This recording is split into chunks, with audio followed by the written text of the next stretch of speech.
Good morning. We'll get started with today's agenda. First item on the agenda, it's unfinished business, is application number 2018-29. Anyone here in support or opposition? Come forward, please. Applicants over here in any opposition will be on that side right there. And I will have to excuse myself from this application, and Mr. Head will take over as chairman.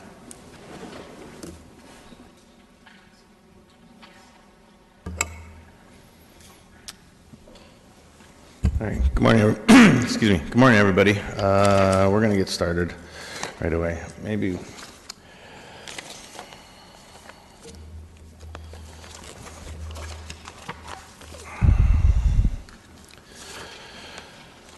Okay, we'll start with the applicant. Have you had an opportunity to read the staff report? They're making a recommendation to refuse based upon the same stats as it was the first time in front of us. Maybe you can advise what has changed since the application was before us. Maybe do a quick preview or a quick review of the case as well. That's all right. Hi.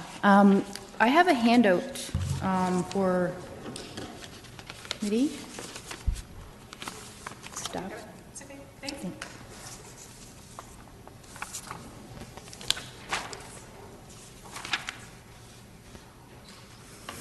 So I did have a brief presentation. I believe what has changed since the last time we were at the meeting was the application was deferred, as you probably recall, and we were directed to work with staff to provide additional information. And staff advised at that meeting that it was premature to make any kind of decision at the March meeting with the information that was provided. So we have since provided all of the materials staff requested, which included a tree management plan, parking assessment, although this was not indicated in the current staff report. Staff at that time made it clear that they are of the opinion that the proposed development does not conform to the zoning bylaw or the official plan, and they are seeking an official plan and zoning bylaw amendment. We do not understand staff's position. However, we recognize that we have reached an impasse with staff. So as it's shown on the handout provided, we have shown a no variance as of right site plan on the left-hand side, and the proposed site plan with the variances that we are requesting. On the back of the handout, it is the existing zoning of the property is shown. It's community institutional I2, which permits multiple dwelling. And we've highlighted the variances that we require in order to proceed with the proposed site plan with the variances. So staff, so it's clear that the zoning bylaw does permit the use of the property for multiple dwellings. And staff have acknowledged and encouraged us to develop the site with the plan that does not require any variances, as we would be able to get a building permit for this no variance as of right site plan. So we have, we obviously don't agree with staff's opinion, and we feel that that because we can do it as of today with the current zoning in place, this demonstrates that the proposed development does conform to the zoning bylaw. So we are seeking 5 variances, 2 of which are related to parking. A parking assessment as requested by staff was provided. The proposed variances, we feel, improve the as-of-right site plan and support provincial, regional, and municipal policy, promoting efficient development patterns and efficient use of the existing and planned infrastructure, including transit. It's transit supportive. It recognizes the site is well located for residents to make use of existing and future transit. There's nearby commercial and community amenities within walking distance with very good pedestrian infrastructure already in place. There's the appropriate amount of parking provided, and I feel that we've demonstrated that the variances we are requesting have no inverse impacts on the adjacent properties. It does not compromise the site in achieving compatible and appropriate site and neighborhood design. Where we feel as if we proceeded with the as-of-right site plan, no underground parking, oversupply of parking, underutilization of the site, inefficient development pattern, and without the variances, we feel that the site is compromised and results in a less desirable development. We feel that the variances that we've requested speak for themselves. They're not anything unusual that the committee hasn't dealt with before. And we also would like to note that the FSR has changed from what we had originally applied for. And I've requested several times that this be changed in the application. So when we originally applied, the FSR we were proposing was, I believe, well, what is it? 0.85. 0.85. We enlarged the park and we had met with park staff so we could provide the size of park that they had requested, which meant that we had to shrink the size of our building. So the FSR changed. So it's now, we're now proposing, it's a lower FSR. And it's 0.84, I believe. Yes. So we're requesting today that committee make a decision on our respective variances. Thank you. Great, thank you very much. Do you have anything further? No, I do not. Okay. Let's hear from anybody in opposition. Please state your name for the record. Good morning. My name is Jennifer Wilson. I live across the street at 121 Fergus Avenue. And as in with the same meeting, we still have concerns as a neighborhood about the size of the development that they want to put in. The existing green space that is over there would all be gone. There's multiple trees that are very well established. The amount of foot traffic in the neighborhood, how that would be impacted with them putting in such a large development, as well as all of the parking. The parking is a huge concern for us. The street is very narrow. There's been multiple accidents because there is no traffic calming in place. There is a large number of speeders. And when we were here the last time, I'm not sure who, but somebody from city staff had said that we would need to have an assessment done on the street as far as the traffic flow and that kind of stuff. There's no curbs on the street currently at all. And right where their proposed development would begin, there is a curve in Fergus Ave that seems to be a huge issue for that street. People come off of Weber Street when you're turning left, speeding, and by the time they hit, I'm the sixth house down, so by the time they hit my house sometimes, they're doing 120 kilometers an hour. So it's a safety issue for us. And the amount of trees on the property is also a concern, and we just feel it is not a good fit for our neighborhood. It doesn't fit with what everything else is. We're mostly semis and single and single detached homes. And this proposed site plan does not work with our neighborhood at all. Thank you. Great, thank you very much. To the gentleman beside you. Serge Phillips. I pretty well echo everything Jen said, so I don't need to waste time just repeating everything. Thank you, the committee appreciates that. Maybe we could hear from staff and their position on some of these issues.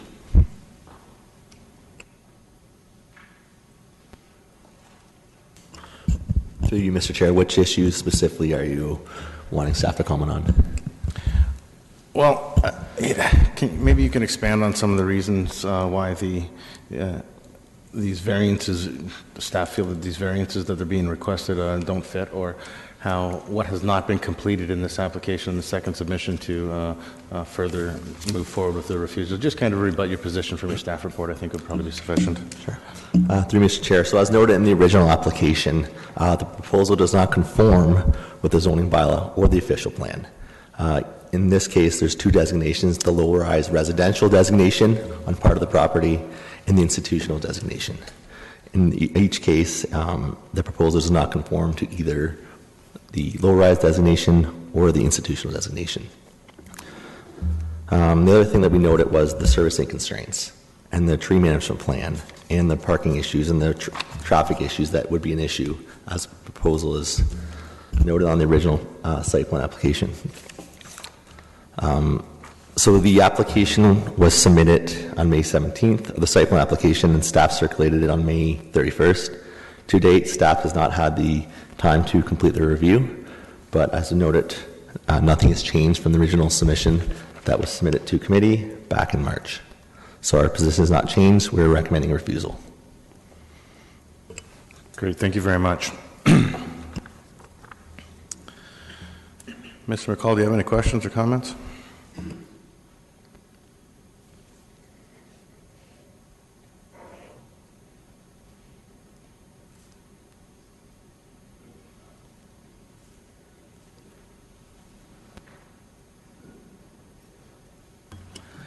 Yes, Mr. Chair, I do have a bunch of questions. I did sit at the previous application for this, and the applicant and through you, Mr. Chair, to staff, the applicant has said that they have made some changes. The FSR from 0.85 to 0.84, which is a step in the right direction, I guess. Maybe, okay, and the applicant has said that they have made changes, and staff has indicated that the applicant has not made changes. Can someone clarify that for me?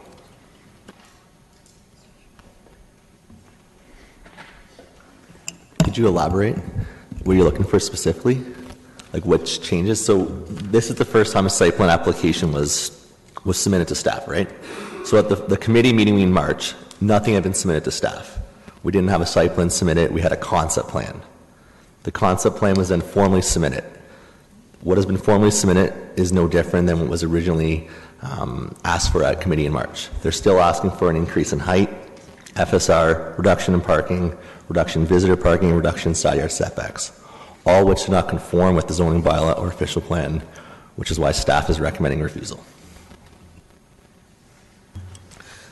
A supplementary question through you, Mr. Chair, to staff.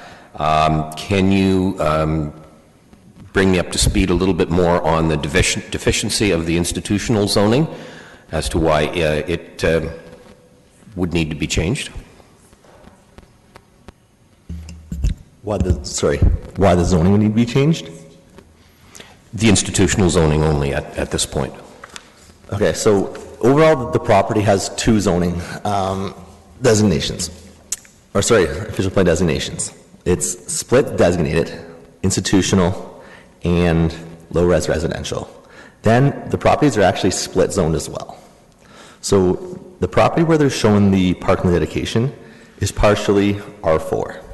Now they're showing that as parkland. That has not been formalized. To date, that is still R4, and the rest of the property is I2 with some special use provisions. What they're asking for is non-conformity with the official plan. The major institutional policies do not permit multiple residential uses as standalone uses. So essentially they fail the floor test. So staff is recommending refusal based on the fact that they do not comply with any of the test, the servicing issue, and the prematurity of the application.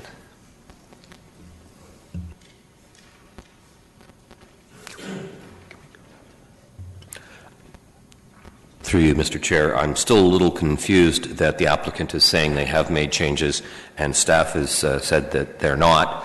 I'm a little disappointed that the applicant has had several months to work this out with staff. That was the reason behind the decision at the last time that this came before us, and we deferred it so that the two sides could get together and work something out, which doesn't seem to have happened. I'm fairly disappointed in that, Mr. Chair. I'm still thinking about the rest of the facts. Thank you, Mr. McCall.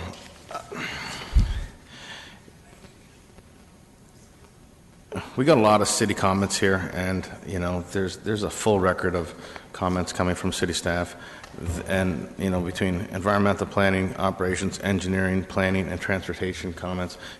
Once again, those comments have still stayed the same as per the last application when you guys are here before.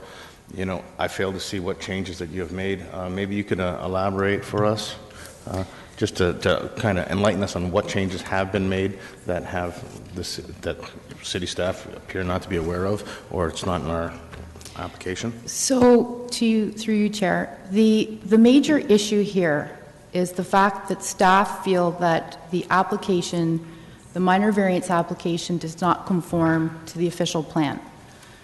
The property in the 2014 official plan is designated institutional, but the whole entire institutional section, the policies have been appealed to the Ontario Municipal Board, and they're not in force and effect.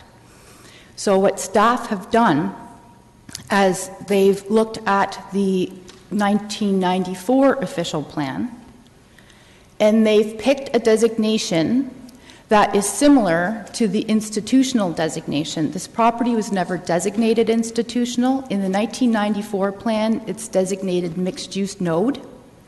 But they've looked to the major institutional policies in the 1994 plan and have applied those policies to the site, which is irrelevant because it was never designated major institutional. The major institutional policies in the 1994 plan actually apply the institutional policies in their new plan, because the city made a departure from their institutional policy framework from their 1994 plan to their current plan. And that's why those policies were appealed to the board, because the new institutional policies in the new official plan do not permit residential uses. So what they've done is they've decided to randomly pick a designation from their former plan that implements the new policies that have been appealed to the board and they're no longer in force and effect. And that's the main issue. So we've provided staff with all of the information they required from the last meeting. We have provided a site plan. The changes to the FSR were made prior to the March 20th meeting. And I tried to instruct committee at the time that the FSR had changed, because we met with park staff to confirm the size and location of the park they were requesting. So the city we're just at a fundamental impasse in the way they're applying the official plan policies. The application does conform to the zoning bylaw. Multiple residential is permitted in the institutional zone. So that's where the breakdown is. They're not reviewing the materials that we submitted because they feel that we require an official plan and zoning amendment, whereas we are of the position that we have as of right zoning. We're requesting some variances to that zoning, variances that are minor in nature and conform to the intent of the zoning bylaw. And in terms of the official plan, the 1994 policies, the mixed-use node policies, should apply, because that's what it was previously designated in the 1994 plan. It was never designated major institutional. So that's where we've come to an impasse with staff because they refuse to review the materials and to provide their recommendation on whether the variances we are requesting are minor. The parking assessment was provided.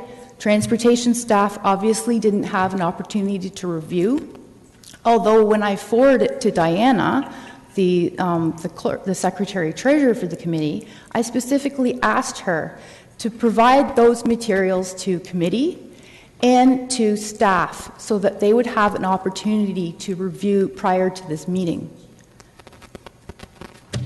That's the issue. Great, thank you. Was the tree management plan submitted?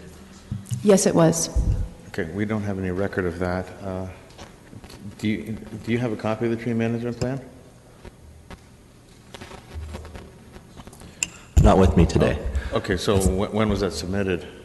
The tree management plan, the parking justification, all the requirements for the site plan that were noted in the pre-submission were submitted on May 17th. And that was part of the site plan application. And can I just clarify further that part of the site is designated low-rise, and that low-rise permits multiple dwellings up to a maximum of 3 stories in height, with a maximum FSR of 0.75. The applicant is proposing a 4-story multiple dwelling with an FSR of 0.84. The OP specifies anything above this requires an official plan amendment.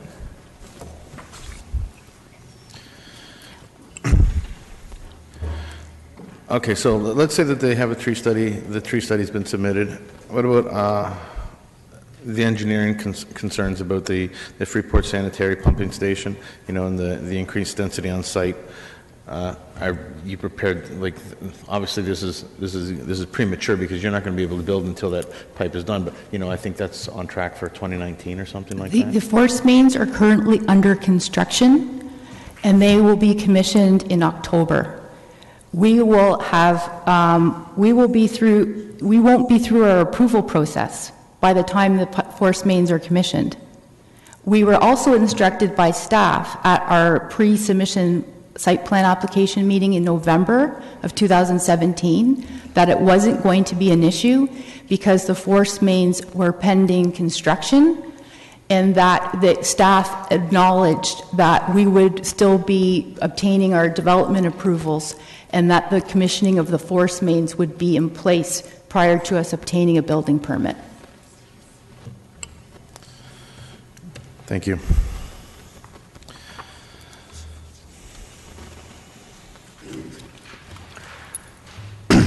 Through you, Mr. Chair, to staff, a simple question. I know it's a complicated question, but I'm hoping for a fairly simple answer.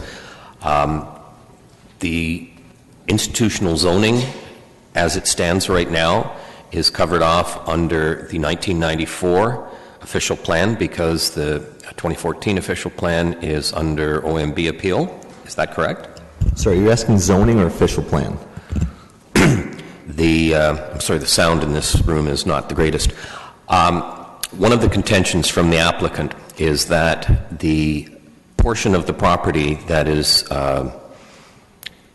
well, let me even take a step back. There's low-density residential, and what's the other portion of the property? It's designated institutional. I-2. No, the zoning's I-2. The designation of the official plan is institutional and low-rise. The zoning's I-2 and R4. The applicant has made a comment that the property isn't zoned institutional? No, It's designated institutional in the 2014 official plan, but the policies have been appealed. The entire section of the plan has been appealed, and the policies aren't force in effect. They won't be in force in effect until the appeal has been resolved. So there's no policies that are in force in effect in terms of institutional for this property in the official plan. The property is zoned I-2. The R4 zone is it applies to the majority of where we're locating the park with a little strip of I-2. So the property that we're proposing to develop, the development is completely within the I-2 zone. A question for you, Mr. Chair, seeing you have a great deal of experience in these situations. Am I incorrect in my thinking that the applicant is basing their position on the 1994 zoning, and staff is basing their position on the new policies that are not yet in full force and effect due to an OMB appeal. Mr. Head, am I correct on that? I'm going to let staff answer that because I don't think that's my position. Okay. So it's not the zoning. The zoning's I-2. That's the institutional zoning. It's the designation. So it's split designated, right, in the official plan. So in the 2014 official plan, it's designated half institutional and half low-rise residential.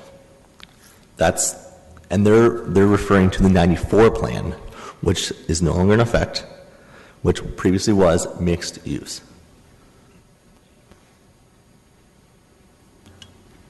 I'm still confused, Mr. Chair. Maybe you could just break it down on what is in effect as of the date of the application and what was under appeal. Break it down for the zoning and the official plan. So the official plan, it's designated institutional. The policies of the institutional designation are under effect. Therefore, staff has reverted back to the policies of the 94 plan. But the designation from the 94 is no longer in effect. It is no longer mixed use. It is, in fact, designated institutional.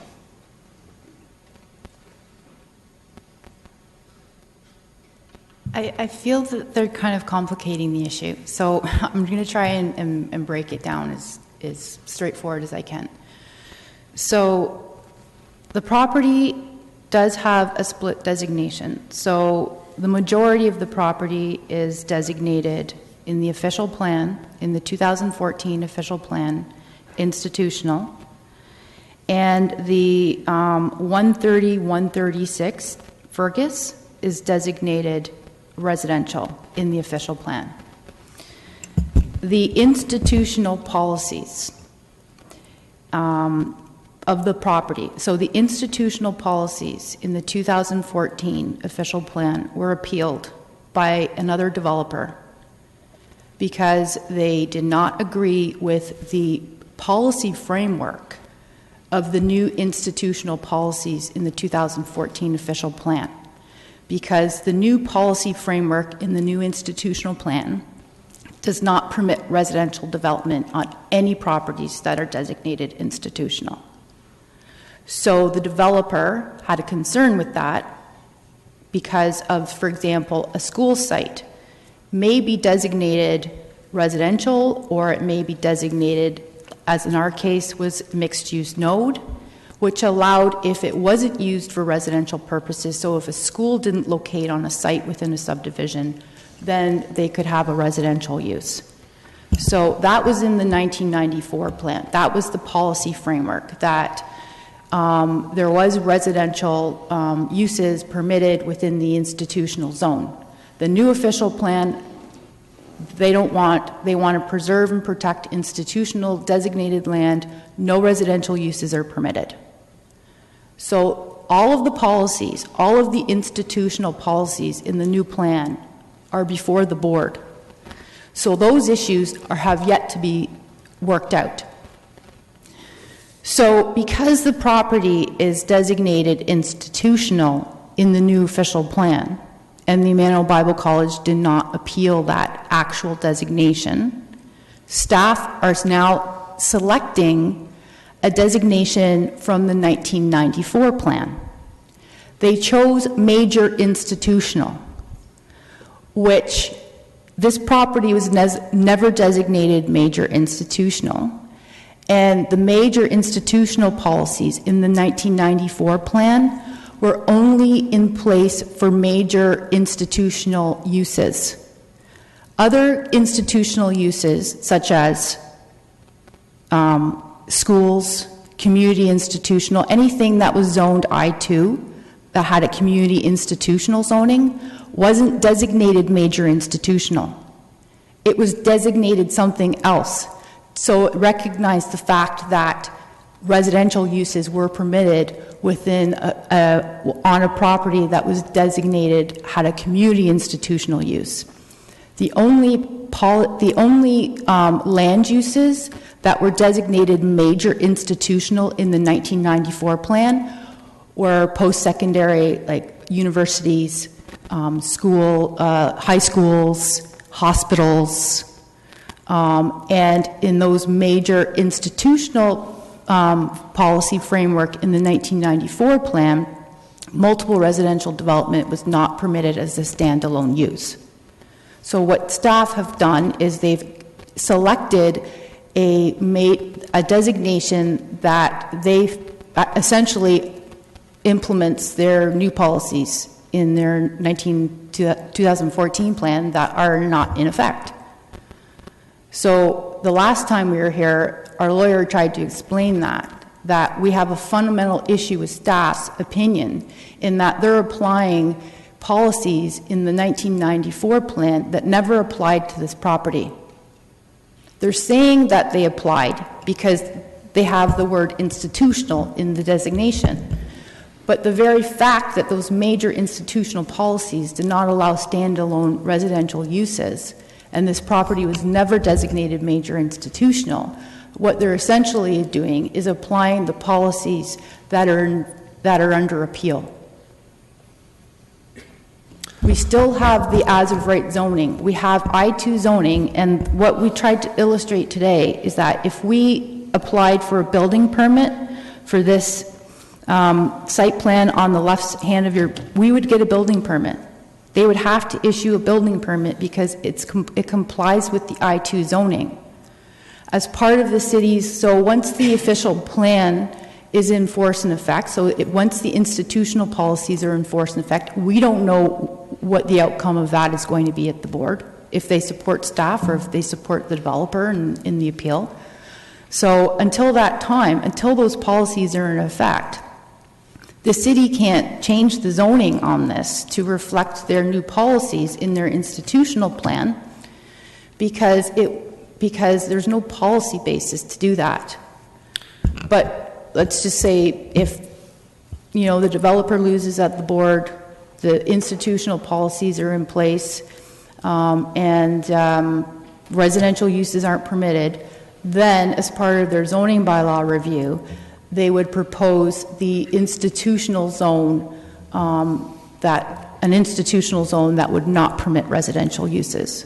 But until that time, until that happens, we have as of right zoning. We're requesting variances to that zone.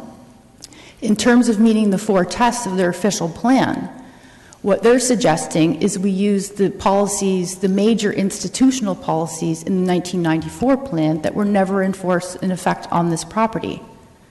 So what we're suggesting is that our position is that we're requesting variances to an existing zone that we have property rights for, and we're still going to have the same form of development. We are still going, and we've demonstrated that the impact of these variances are compatible with the adjacent properties. And we've provided all the information to staff, like regardless of whether they feel that it doesn't meet the OP test.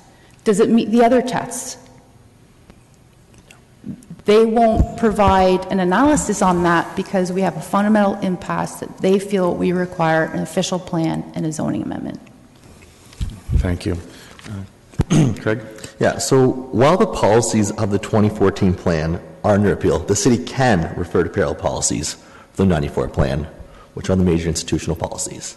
And she is correct that they are for post-secondary educational establishments, such as what is currently there, the Emmanuel Bible College. It's a post-secondary education establishment.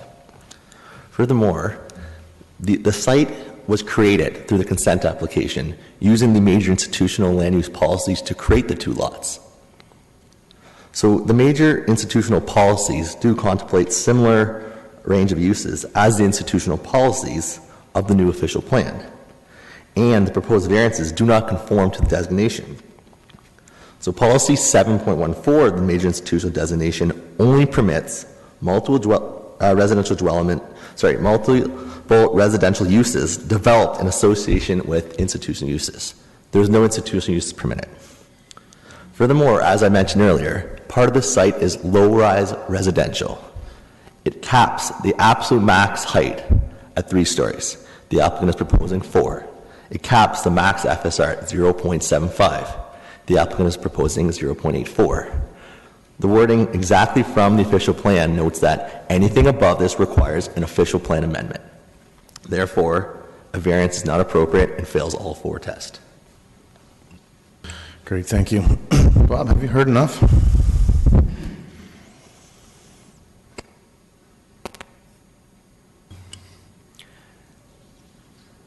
This is a complicated application. When staff is explaining to us the floor space ratio has to be capped at 0.75. Mr. Chair, I know in the past we have permitted variances above that 0.75. Not above 0.75 in low-rise residential designations. The FSR in the low-rise residential designated properties is 0.591. They're just taking the entire FSR of the whole site that we're proposing.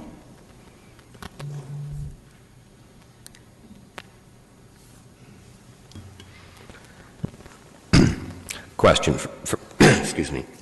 Question for staff. If the applicant did go through for an OP amendment and a zoning amendment or change of zoning, this and they were successful with the OP amendment and the zoning amendment, this development, short of a few minor variances, would be acceptable if there was an OP amendment and If they went through an official plan amendment zone change, yeah.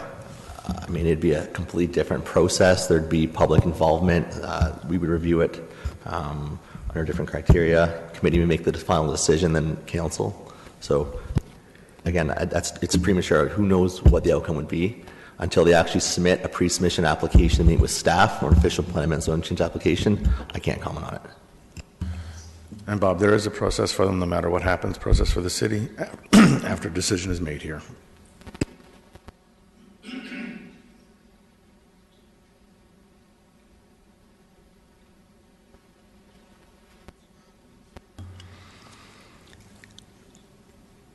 I understand and appreciate the applicant's desire and or actual maybe need to develop these surplus properties.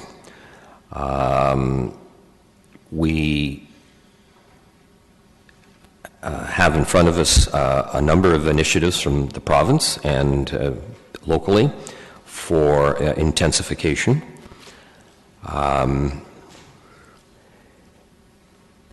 And I was hopeful at the last meeting that both sides would take a good look at this and see what could be done under this process as opposed to going through a zone change and an OP amendment.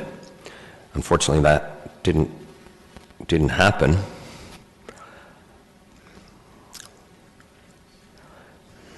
So, Mr. Chair, the same reasons the last time that we deferred it are the same reasons now. Mr. McCall, it's up to you to make a motion.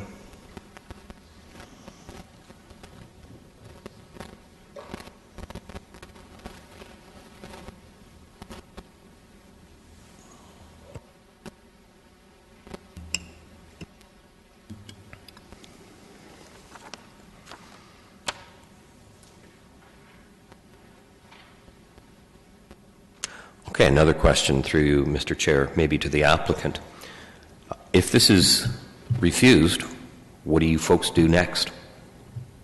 Frankly, we'll appeal it to the LPAT.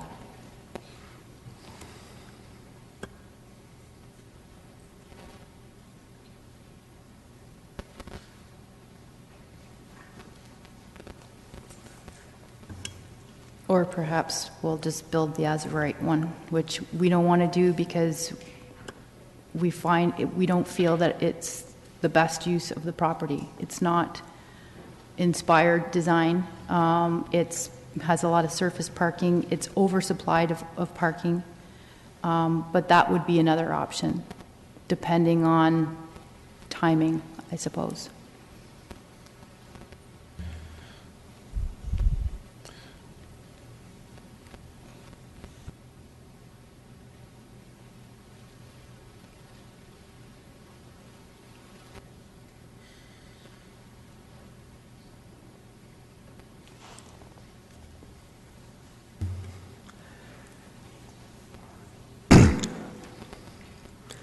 After due consideration, both at the previous application and this application, Mr. Chair, I am profoundly disappointed in both sides that they were not able to come to some amenable compromise. But based upon what staff have said, and I don't always agree with all of that, I'm going to move that this application be refused. I'll second that. All in favor? Thank you.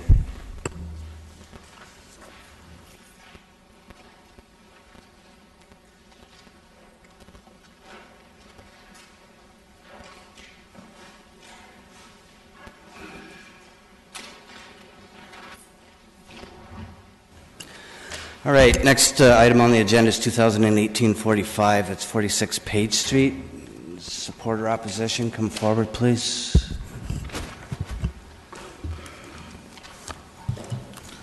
Good morning to everybody, and thank you for having me.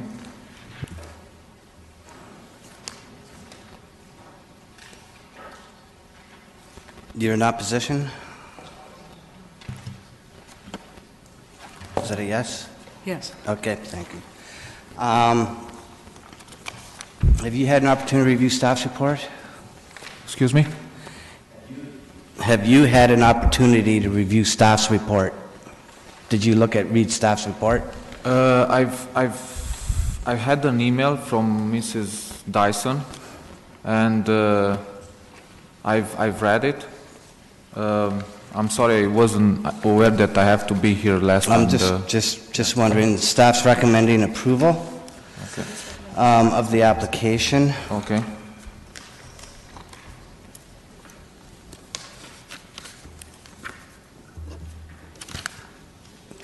Yeah. Okay.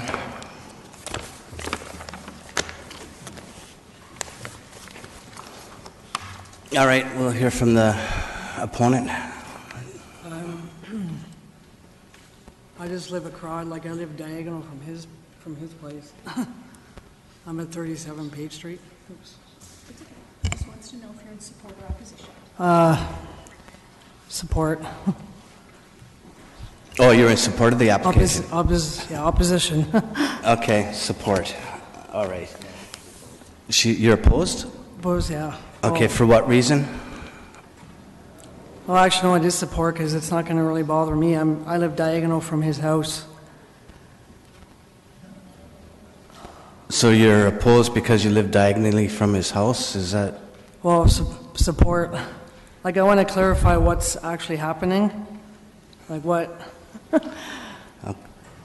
Okay. So I can understand. Okay, no, I understand. Yeah, sure. I think what the application is it's asking for a height restriction. It's because of the design of his house and the way that the roof escape is going to be gabled. Oh, so instead of okay. like this, he's got a flatter roof, and ultimately it's a height variance. So all the houses in your neighborhood are 10.5 meters, and he wants to go to 11. I don't know if those are the exact numbers, but he wants to go 2 feet above what is actually allowed. It's not going to change. If you can see in the staff report, if you look at the pictures, it's not going to change anything. You really don't have any concerns. Oh, okay. Okay, then I can... All right. With that being said, Mr. Chairman, I'd like to make a motion to approve as noted in the staff report. All right, second. All in favor? Carried. Thank you.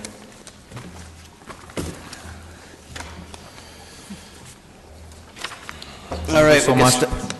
We'll get started with this morning's regular agenda. The first item on the agenda is fence item. It's FN 2018-002, 66 Inwood Drive. Anyone here in support or opposition?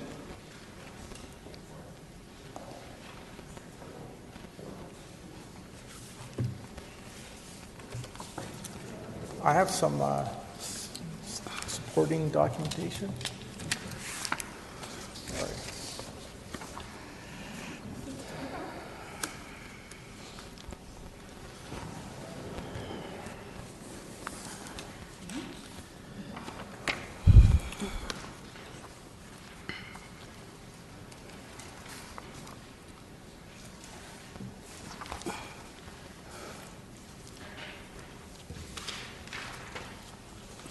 All right. You've had an opportunity to review staff report, I have, yes. and staff's recommending refusal, so we'll let you speak to your application and walk us through it. Yeah, hi. So thanks for having me. So I'd like to build a fence on my property line abutting Glasgow Street. One of the main reasons is to give up 5 feet of my side yard is quite a bit of property to put the fence on that side, and it'll leave me a very narrow passage on my side yard, less than 9 feet between my house and the fence. So I'd like to be able to utilize that whole space. On the other side of the fence, there's 3.5 meters, close to over 12 feet, ample space for greenery, trees, shrubs, all of which I'd be willing to pay out of my own pocket if the city is not willing to plant trees or anything on the city property. And I will maintain them along with the grass that's already there and make sure that everything is very aesthetically pleasing. The other thing I wanted to mention, which I forgot to include in my application, was in the pictures I provided, I have a very large, deep catch basin right in the back of my property. And you can see in figure 1 how deep it is. It goes down about 3 or 4 feet. In the second diagram, you can see how close it actually is to the property line. So if I come in at all, I'll be having to go through that large dip and back out the other side, making the fence look rather odd because it's going to dip right back down and then back up again. Allowing me to stay on the property line, the fence will be basically even right across. I've talked to many of my neighbors, none of whom have any concerns or issues with the fence as well. So that's one of the reasons. The reason why we do want the fence too is to provide my son's bedrooms are in the basement there, and just to have that extra security of having that area fenced in, I'd really like to maintain that. Okay, thank you. If you've read staff's report, staff had provided us a alternative that they would be, I guess, willing to accept, and that is if you were to amend your application so that the setback is 0.6 meters from the property line, then that would give you adequate space to do your landscaping along the fence line. You can't do landscaping on the city property. It has to be on your property in that regard. So is that something that you would consider? Well, obviously, I would take it if I didn't have any other choice, right? But I would really like to have the full ability to build right on the lot line if I could. Again, I think the city would probably plant their own trees on that boulevard, as they do in every other, I've seen in every other house that there's a boulevard, they'll usually plant 1 or 2 trees in an area that long. So there will be trees planted there. And I was even willing to plant ivy, which can pretty much grow right up against the fence if that was what required to give some extra greenery. All right. Any questions? No questions from me, Mr. Chairman.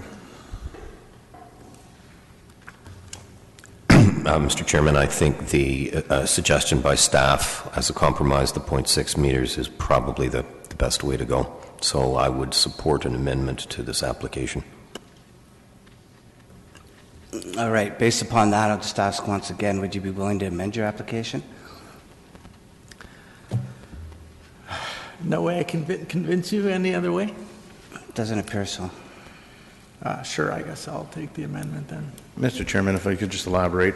Part of the reason I understand that you see that the side yard being set back from things is they've taken road widening from this property at some point in time. So at the potential, that's the city's land, right? So that's why you have a less depth from your side yard, or more depth on your side yard than, say, your neighbors do. And hopefully one day that they're taking those lands so for future road dedication to widen Glasgow Street if it ever happens. So that's part of the predicament that you're in here. But I would support Mr. Bob McCall's recommendation to approve this application with option number 1 as stated by staff. All right, I believe the applicant has amended his application accordingly. So there's a motion on the floor. Will you hear a second? Mr. Chair, I will move that this be approved as amended. All right. Carried. Thank you. Please be advised that this committee does not have final approval, that we make recommendations to council, and council will be meeting on this on June 28th. 28th? 25th. 25th of June, yeah. Okay. Okay, thank you. Thank you. Next applications, sign application 2018-006. Anyone support or opposition, come forward, please.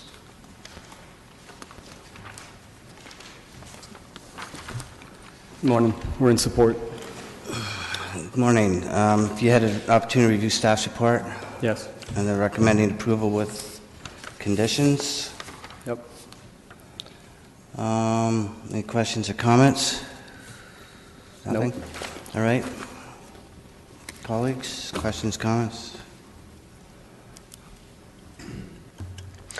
Through you, Mr. Chair, I may have missed it in the staff report, but I'd like to know what the overall size of this, or is the overall size of this sign in compliance with the bylaw, and is the applicant just asking for a greater percentage of that sign as the changing copy? That's my understanding, Mr. McCall. So in other words, other than the changing copy, there's no variances asked for. Mr. Chair, I will support this application with the 2 conditions as indicated in the staff report, and yeah, I'll move that. Second. All in favor? Carried. Thank you. Once again, this committee does not have final approval on signage, so that will be going to council on June 25th. All right, thank you. Next application is SG 2018-007. Anyone here in support or opposition? It's 171 Sherwood Ave. I missed that one.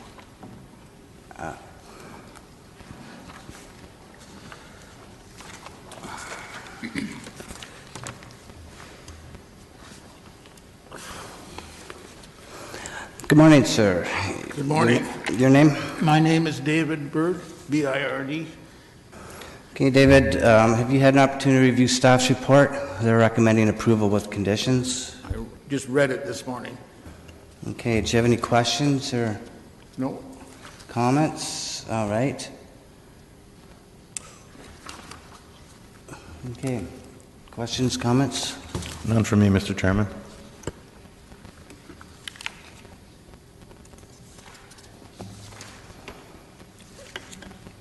Motion? No comments. Motion? I'd like to make a motion to approve this application as submitted by staff. All right, second. All in favor, carried. Thank you. Once again, this will be going to council on June 25th for their final approval, or we make a recommendation.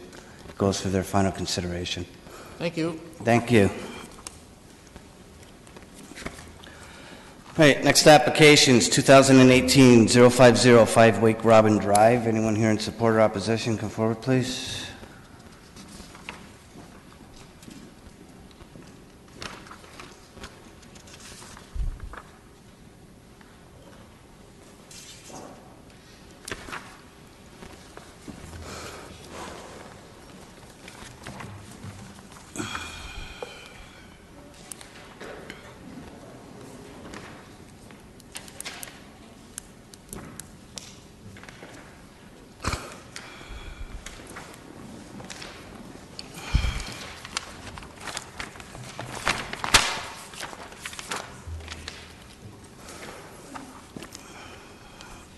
All right, your name?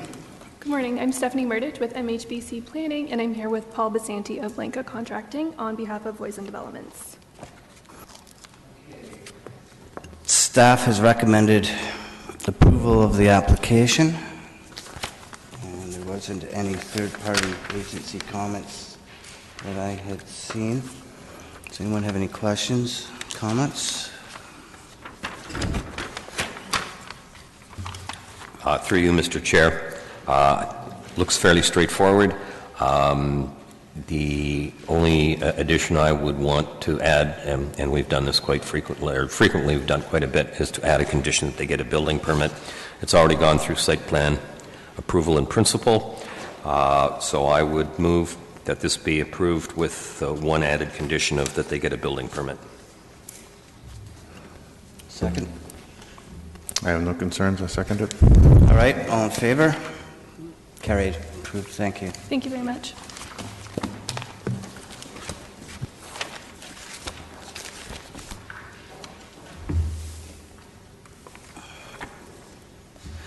Next application, 2018-51, 188 Hawkswood Drive. Support or opposition, come forward, please.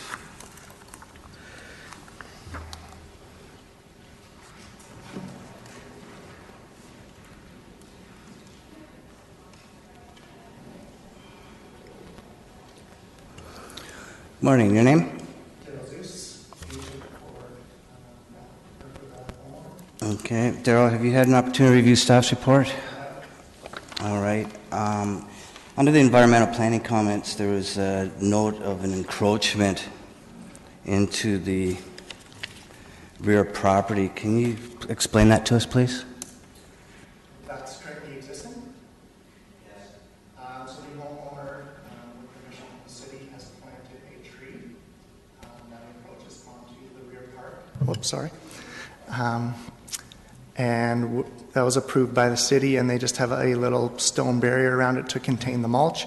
Other than that, there's no other outstanding encroachments.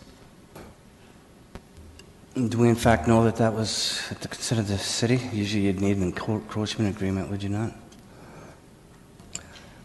We were identifying that it's encroaching onto these lands that are not currently owned by the owner.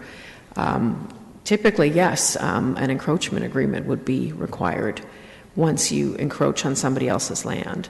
And I think we were acknowledging that through this report. Through you, Mr. Chairman, do we know what is the part that's encroaching? Is it just the stone ring that's encroaching, or is it the actual tree? I can't tell from this scale of on-point mapping. I'd have to speak to the planner that wrote the report, and I see he's left the room. He was here earlier. Can you text Eric? We can contact the planner, and if you want to just wait for a few minutes and go on to the next one, we could perhaps do that if you have concerns. Because he did the site inspection. Yes, so. yeah. Through you, Mr. Chairman, is there a fence at the back of the property? There's not. There's not. Do the neighbors have fences? No, most of them do not.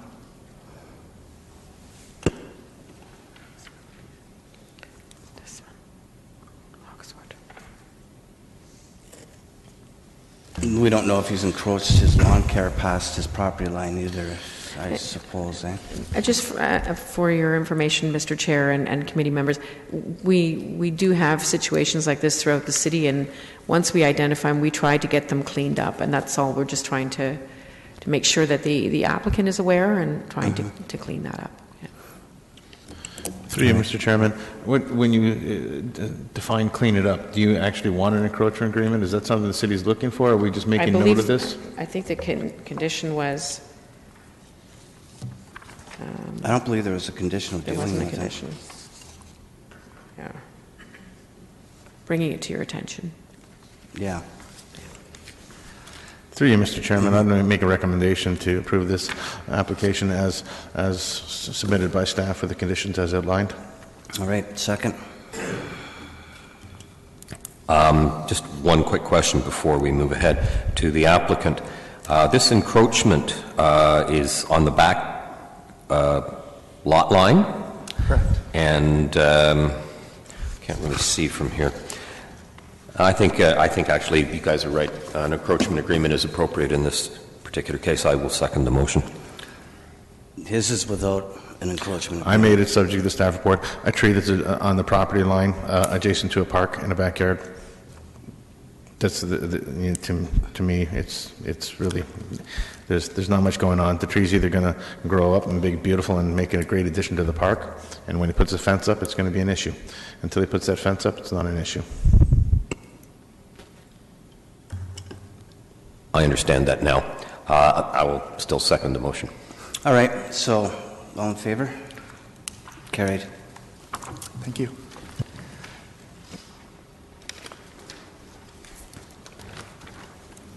Next applications, 2018-52, 187 River Trail Ave. Support or opposition, come forward, please. Hello, my name's Pat Haramis. I'm in support, acting as the agent for the homeowner. Okay, Pat, have you had an opportunity to review staff's report? I've read it. I have no concerns. Recommending approval with conditions, standard condition. Any questions or comments? Through you, Mr. Chair, this is very, very minor. I move that this be approved as per the staff report. All right, second. All in favor? Carried. Thank you. Next application, 2018-53, 70 Dumart Place. Support or opposition, come forward, please.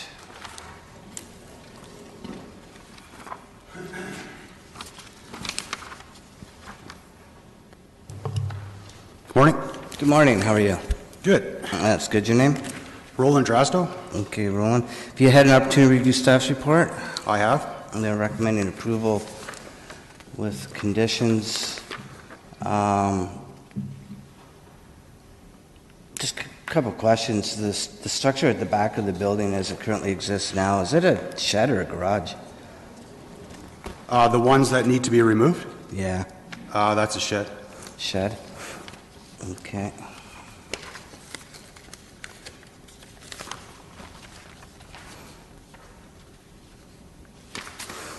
Okay, any questions, comments? None from you, Mr. Chairman.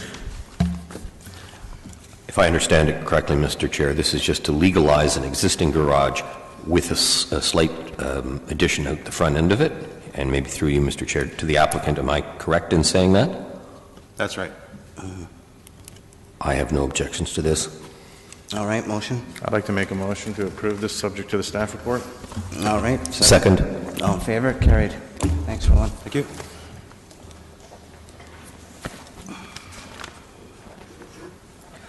Next application is B 2018-34 to B 2018-40 and B 2018-43, 810 Frederick Street. Anyone here support or opposition? Come forward, please.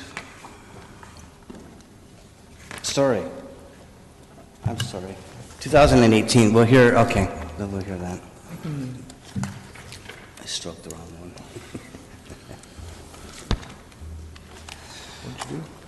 We're going to hear Frederick Street. So I want to call forward first. Okay. All right. Have you had an opportunity to review staff's report? Yes, I did. Okay. You notice they're recommending approval with conditions. There's also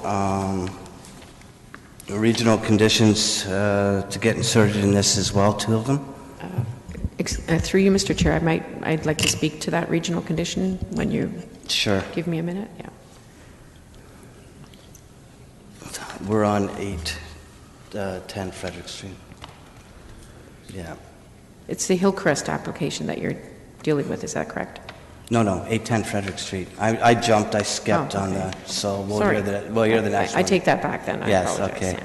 Since the applicant came down, I stroked the wrong one on my list as I was going down. So there's two regional conditions that are being requested that should need to be included in this application, which is the 810 Frederick Street application. And I think that was about it. Anything else? Any questions, comments?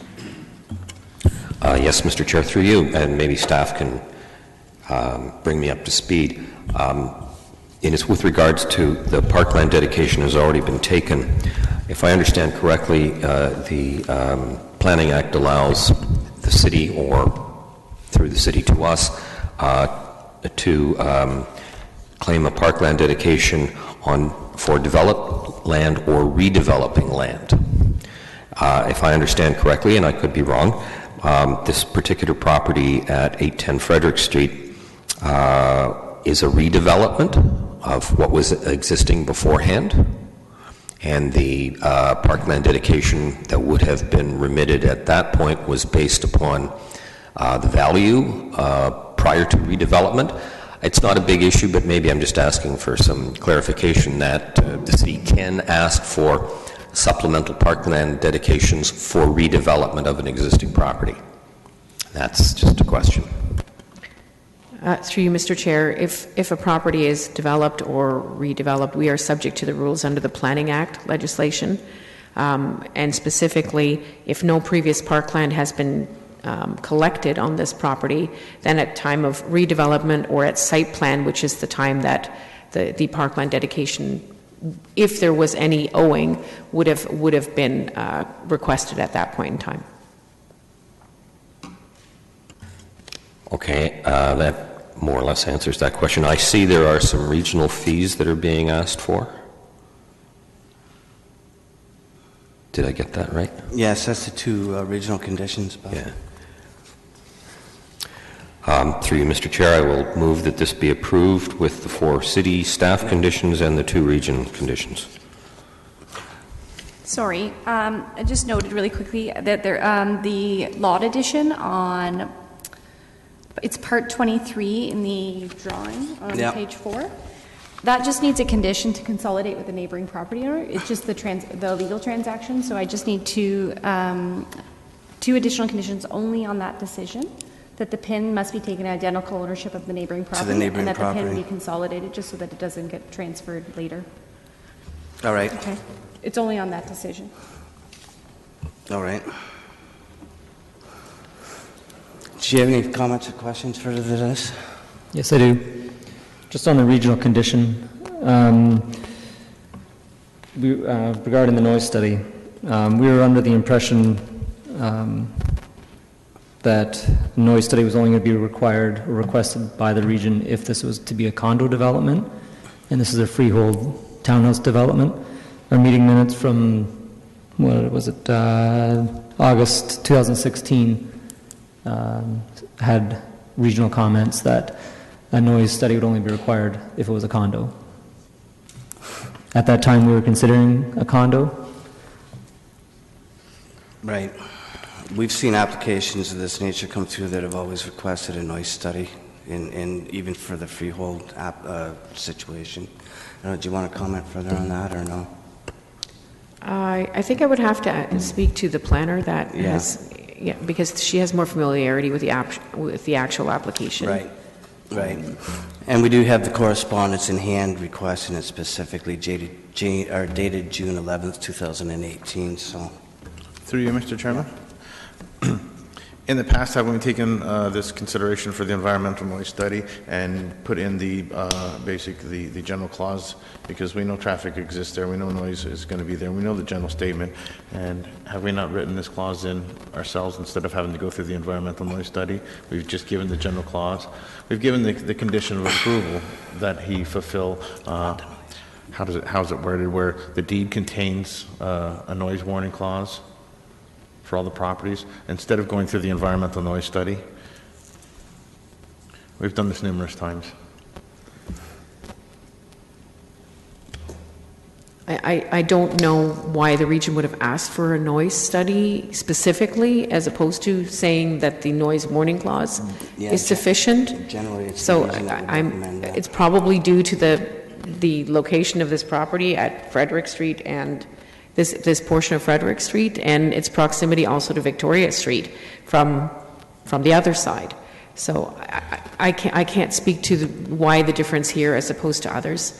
I would suggest that we keep it in, and that Mr. Hallman talk it out with the region, and perhaps it's their condition to sign off, and it's perhaps something that figure out with the region in terms of whether or not they would be satisfied with just a noise warning clause. We went through a very long process with the city. No fault of theirs. It was a long process. And the noise study was never a requirement to get our site plan. Site plan would have been the time to do it, since we did go through a site plan approval process. The units are now built, mostly brick, so I don't think there'd be much, I don't believe there'd be any work to be done to do the noise study other than extra costs and time delay, which should have been contemplated months or years ago when we first started this process. Through you, Mr. Chairman, we've done this numerous times where we've omitted the noise warning clause, or we've inserted a noise warning clause that's subject to the deeds. We've done this instead of making the applicant an onerous, expensive time delay for whatever their approval is going to be. We've done this time and time again on Ottawa Street, on Fairway Road. We give them the boilerplate information. I'm sure it's been in, I know it's in tons of applications before this. Instead of going through the environmental noise and the traffic noise concerns, unless there's something that we don't understand here or we're missing, it's just generally a traffic noise concern here that I can see. Which there very well could be. That's why I appreciate the comment from staff, and that is to leave it in. And Thank you, Mr. Chair. I think, because we aren't aware of all of the reasons for, and they have the authority with a consent application to ask for it. So exactly, yeah. So there's a motion on the floor with the to approve the application with the two amendments. That's what I heard from you, was it not? I thought you did. Maybe not. Is there a motion? I'm a little concerned right now, Mr. Chair, on whether or not we're going to be putting in just a noise warning clause on title, or whether we're suggesting that the applicant go for a full noise study. Staff has suggested that we approve it with a full noise study, but perhaps the applicant can enter into a conversation with the region, and if there is a reason the region wants that, then it'll carry forward, but the region can waive that condition at that time. So I'm going to move that this be or do we have a motion on the floor? I thought we did, but you can put one down to solidify. Well, I'm going to say let's approve it as per the staff report, and if the applicant wants to take it up with the region, that would be my recommendation. And the two regional conditions. And the two regional conditions. Right, so that's a motion on the floor. Second. I see it onerous, and I don't believe that this clause should be in here. It should be, we've done this time and time again. We've set a precedent to avoid this kind of thing repeatedly. This is an as-built neighborhood. That's a no? Yes, that's a no. Okay, that's a no. I'll second that. Carried. No, thank you. So then, do I follow up with staff to get in contact with the region, or how do I do that? Yeah. Okay. All right, next application is B 2018-33, 23 Hillcrest Court.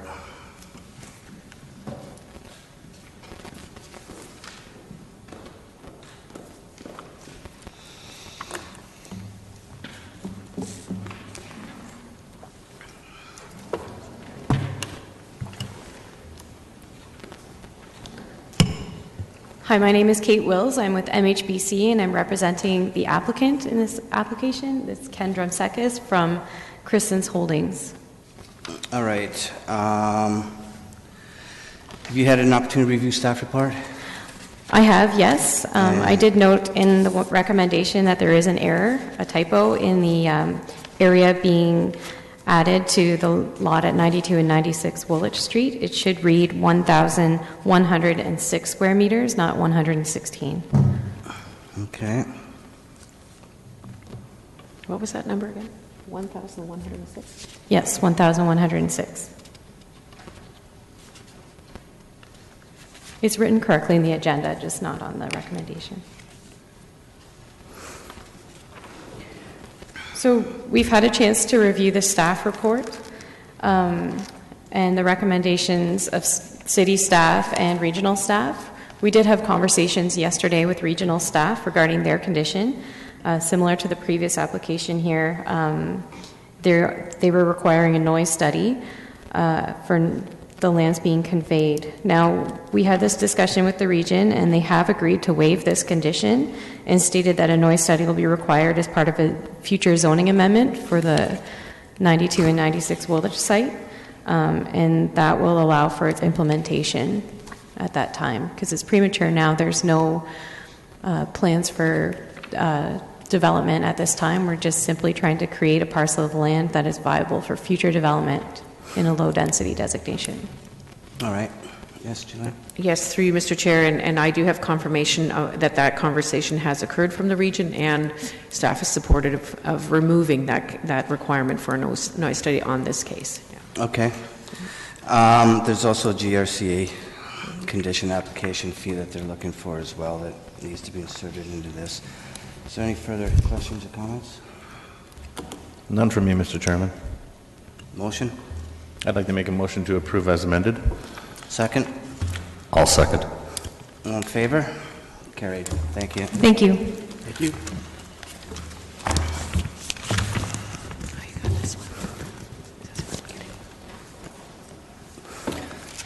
All right. Next application is 62 Daniel Ave, which is applications B 2018 41, 42, 54, 55, and 56. Support or opposition, come forward, please.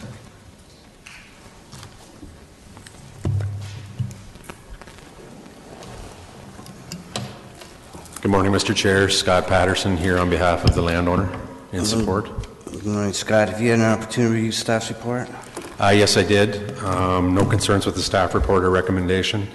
Did have a concern with one of the conditions that are being imposed. Can discuss that now or can discuss that later at your preference. Okay. Might as well discuss it right now. Okay. It's with regard to condition number 10. And that condition reads that any new driveways to be built are to be built at the City of Kitchener standards at the owner's expense. We have no concerns with that, and that's reasonable. It's just a question of the timing being prior to occupancy.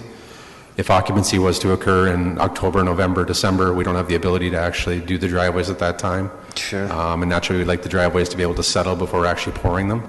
I don't know if there's been a precedent set by this committee or if staff can recommend a different wording, but we're wondering about the ability to post securities or something to make sure that the driveways are actually constructed within 1 year of occupancy or something. And that would be basically just to allow for weather conditions and to make sure the driveways are done at the appropriate time. All right. Through you, Mr. Chair, I was just wondering if Mr. Patterson's client is intending to construct everything this year. If not, the condition already has a 1-year time frame, and that may work itself out. I'm just wanting more information. Again, yeah, through you, Mr. Chair, I guess it depends on the results of this hearing and the comments we receive from the neighbors and your ultimate decision. Timing of building permits, timing to go through the conditions. I just don't want to see it end up in that 4-month window through Christmas, the bad season, so to speak, where the landowner may be ready for occupancy and can't do it because driveways haven't been installed. It's just a question of timing. If the houses were fortunate enough to be built on site, he could have a significant investment sitting there with occupancy not being possible. Right. So possibly just within 12 months. Staff would have no concern with that. Yeah, just within 12 months would be 12 months of approval. We'd have to word it accordingly, though, separate from the other conditions, though. Yeah. That's it. All the other ones are tied with the consent timelines, so right. It would be, yeah, we would have to be careful with the wording. Do you have a recommendation? Through you, Mr. Chairman, could we not, as the applicant has stated, just strike the word prior to and then say within 12 months of occupancy? That's what I just said. You know, like that ties it directly to condition number 10, which then doesn't circumvent any of the other conditions.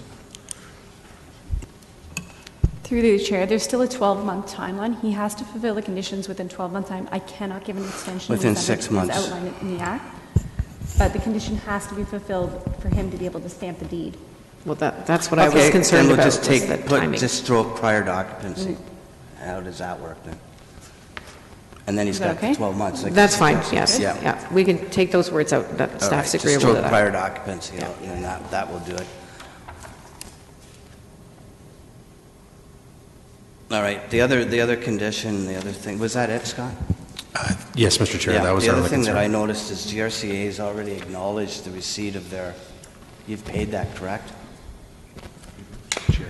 It's the regional fee, not the GRCA. Region. Was that the region? Hang on here. It's the regional review. Yeah, fee it's that's the been paid, regional. yeah. Okay, sorry.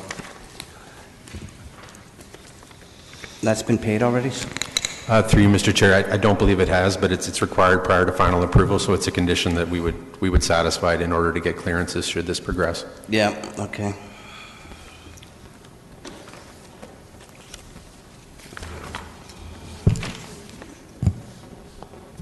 Sorry, on the regional conditions, it indicates under 62 Daniel Avenue, the region acknowledged receipts of the required consent applications, so we could strike 15 if everybody's amenable to that. Yep.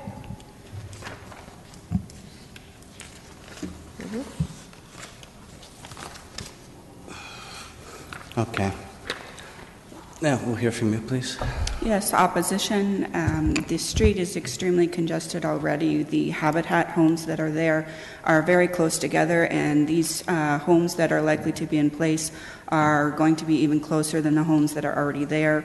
We have several vehicles parked up and down the streets daily, and it just makes for very hard to get in and out of your home and in and out of your driveway.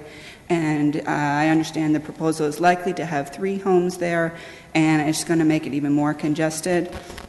We already have issues with the water lines breaking, and having even more occupants should there be 3 homes is going to make things even worse. The homes that are proposed are likely going to be 2 stories due to the size of the lots. Therefore, it's going to not match or look well with the neighborhood, and likely to have larger families, more occupants in that area. And traditionally, that's not the size of the lot in this area, and it's not the type of home that's in this area.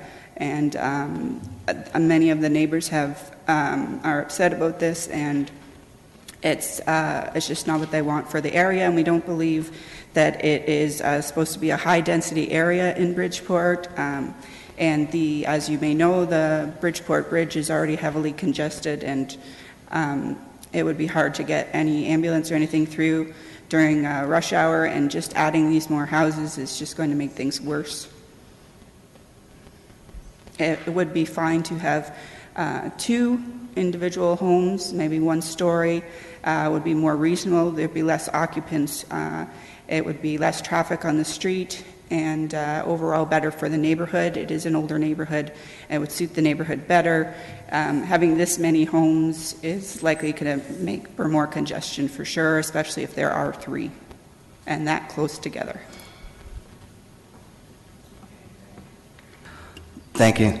Just a question to staff, just if I'm looking at this aerial map properly, there does appear to be a number of lots that look like they will be in similar size to what's being requested here. Am I correct? That is correct, across the street. All right. So this is nothing new to the neighborhood then, by all means? No, it is not. Okay. All right. Does anyone have questions or comments? Not from me, Mr. Chairman.